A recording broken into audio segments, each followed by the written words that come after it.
мастерская, это, да? да, швейная мастерская, ну вот это вот лоскутная мозаика называется, ну это часть работы, они сейчас все убрали. А так тоже сами ребята делают все вот на этих машинках, строчат. Ну вот такие вот, например, там вот, делают. Подушечка, например, вот этот объемный вот котик какой. Это все вот такие вот игрушки шьют.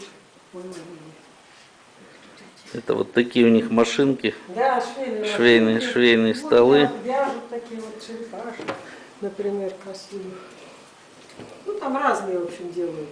То есть это рукоделие. Ну. Да, это детские все детские работы. И здесь же они готовят. Вот эта кухня, вернее, столы, холодильник здесь есть. Все оборудование необходимое есть. Они даже на компьютере у них программы. То есть здесь работает тоже такая Людмила Алексеевна у нас Горохова, которая, у нее полная картотека, программы у нее скоро будут печататься.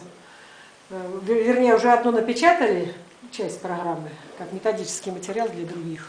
Ну, в общем, это, я так понимаю, типа домоводства, да? Да. Ну, то есть они здесь все навыки приобретают, которые пригодятся потом в жизни. Подштопать, перешить что-то, зашить, приготовить что-нибудь такое, покушать. Понятно. Все, она учит, а потом она ведет такую тетрадь, где дети учатся, как экономить, распределять свои финансовые средства, вот это вот все, учет вести. Хорошо.